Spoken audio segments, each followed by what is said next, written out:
Praise the lord. సహోదరుడు భక్సింగ్ గారి అనుభవములు దేవుడు తనకు బయలుపరిచిన దైవ మర్మములు.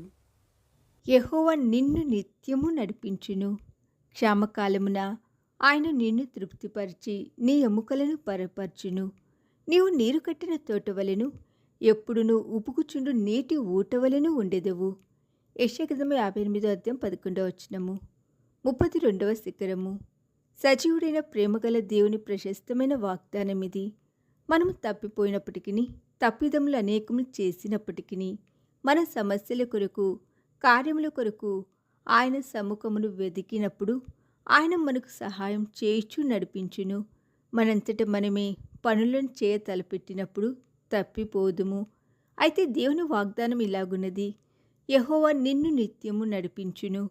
యెషయా 58:11. ప్రతి అడుగునందు అత్యల్పమైన విషయములందు కూడా మనల్ని నడిపించుటలో బాధ్యత వహించును.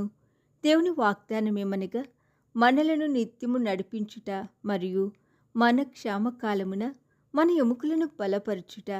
క్షామ కారణమున ఆహారమునకు కొరతయున్నను దేవుని ప్రజలు ఉపవాసముండవనవసరం లేదు. ఆయన నీకిచ్చు ప్రతి విధమైన ఆహారమును దీవించును. నీకివ్వబడిన ప్రతి దాని విషయమై కృతజ్ఞత కలిగి ఉండుటకు నేర్చుకునుము.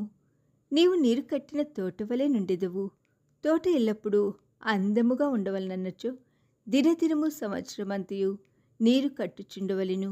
ఎడారి వంటి ఈ లోకములో విశ్వాసులు ఇట్టి తోటగా నుండగలరు.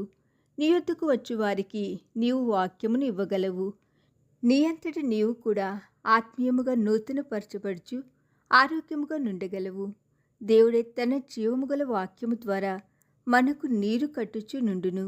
ఆ వాక్యమును ధ్యానించుట ద్వారా, ప్రార్థించుట ద్వారా మన చుట్టూ నుండి వారినెట్లు ఆదరించవలని నేర్చుకుందుము. అదే వాక్యములో నిత్యము ఉబుగుచుండు నీటి ఊటవలెను అని భాగమున్నది. ఎన్నడూనూ ఎండిపోని నీటి ఊటవలే మన ఆత్మీయ జీవితములు కాగలవు. రహస్యమేమనగా, మనం ప్రభువునందు ఆనందించవలెను.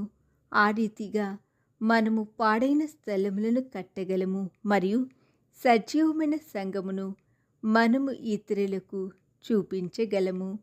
ఈ దినధ్యానము మనందరి ఆత్మీయ జీవితమునకు ఆశీర్వాదకరముగా ఉండునుగాక. ఆమేన్.